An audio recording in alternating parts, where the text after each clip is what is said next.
Alors, bonjour à toutes et à tous. Aujourd'hui, je vais vous parler d'un thème qui a suscité un certain nombre de réactions ces derniers jours, c'est la propagande à l'école. C'est une affaire qui a fait grand bruit, mais à mon avis, peut-être pas assez. On a découvert que dans un manuel scolaire, édité par la Maison Plantin, on avait inséré une interview de la coprésidente d'Écolo, Raja Mawan.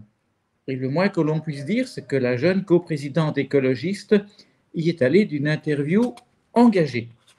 Elle y défend, bien sûr, des idées écologistes, même dans leur frange la plus extrême, au point qu'une personne aussi pondérée et raisonnable que le constitutionnaliste Mark Eutendal parle de propagande et affirme le terme propagande n'est pas forcément péjoratif, mais il devient extrêmement péjoratif quand il heurte un principe constitutionnel comme le principe de neutralité, ce qui est le cas ici. La règle dans notre pays est que, à l'exception des cours confessionnels, des cours de religion ou de morale, l'école n'est pas là pour véhiculer de la propagande, certainement pas au service d'un parti. Et en l'occurrence, sur 2 longues pages, c'est ce que fait Raja Mawan. Elle se défend de manière assez lamentable en disant qu'elle savait bien que cela servirait pour un manuel scolaire, mais qu'elle n'est pas responsable des choix éditoriaux. En d'autres termes, elle fait une interview, mais elle se dit que ce n'est pas sa responsabilité si l'éditeur la publie. Étonnant quand même. Soyons clairs, il est évident qu'une personne occupant un poste aussi important dans la vie politique belge que le poste de coprésidente d'un parti n'aurait jamais accepté une interview destinée à un manuel scolaire sans la relire au préalable avant publication. Elle devait évidemment se rendre compte que publier dans un manuel scolaire, ce n'est pas la même chose que le faire dans le journal d'une association écologiste ou d'une association de quartier.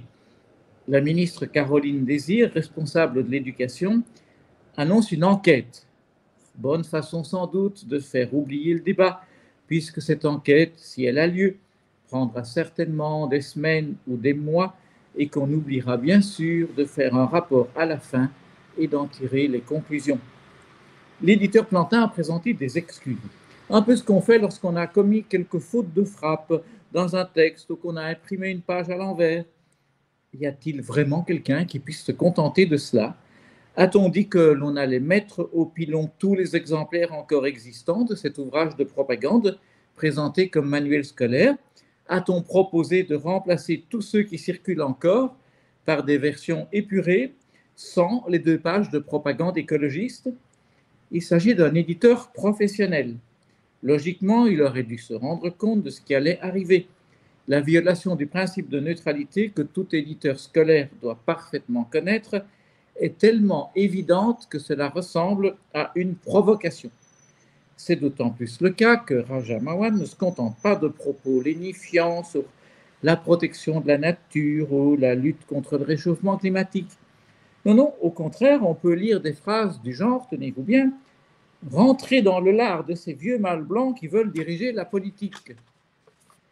Étonnant quand même qu'une phrase pareille, parfaitement honteuse déjà dans un café du commerce, puisse être diffusée par la présidente d'un parti prétendument démocratique en soulevant finalement assez peu de réactions. Tout dans cette phrase peut être incriminé. En parlant de rentrer dans le lard, on ne fait que, d'ailleurs de manière un peu vulgaire, inciter à la violence. Peut-être que c'est une violence verbale, mais c'est quand même une incitation à la violence adressée en plus à des élèves dans le cadre de leur enseignement. C'est en soi parfaitement inadmissible. Les autres mots de la phrase sont clairement discriminatoires. En s'en prenant seulement au vieux mâle blanc, on incite à la discrimination sur la base de la race. Il n'y a aucune raison, notamment dans notre législation, qui permette de distinguer entre différents types de racisme suivant la cible recherchée. Discriminer les blancs, c'est tout aussi répréhensible que discriminer les noirs ou d'autres prétendues races. Si la même phrase, dirigée contre les Noirs, avait été prononcée par le président du Vlaams Belang, nous aurions déjà, et à très juste titre, des interventions de la part de UNIA, des plaintes en justice et une condamnation unanime des partis politiques et des médias. Ce serait normal, comme il serait normal, que les mêmes réactions s'adressent au comportement de Raja Mawan. Sa phrase est d'ailleurs non seulement raciste, mais aussi sexiste, puisqu'elle appelle à s'en prendre exclusivement au mal, sans aucune distinction suivant le comportement. Mais oui, il y a même des mâles qui votent écologistes, ou les opinions politiques. Encore une réaction primaire, mais qui, elle aussi, est discriminatoire.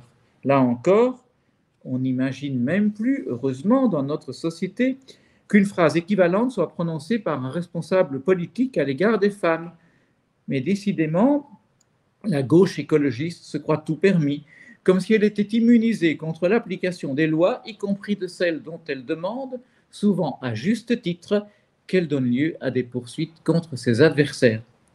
Enfin, il est également discriminatoire de s'en prendre seulement aux vieux mâles blancs, dès lors que notre législation ne permet pas de faire des différences injustifiées selon l'âge.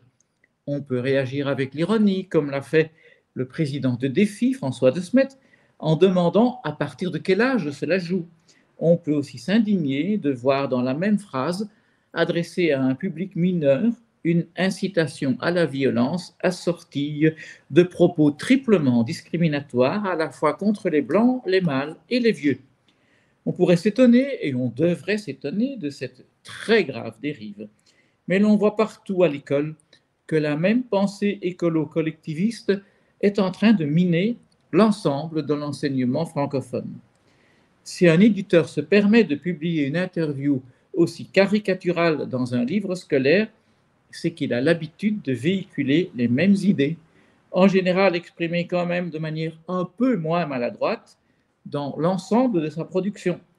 On tente de faire auprès des jeunes de cette idéologie l'idéologie dominante. Et c'est cela qui est le plus grave, au-delà des propos irresponsables d'une jeune politicienne.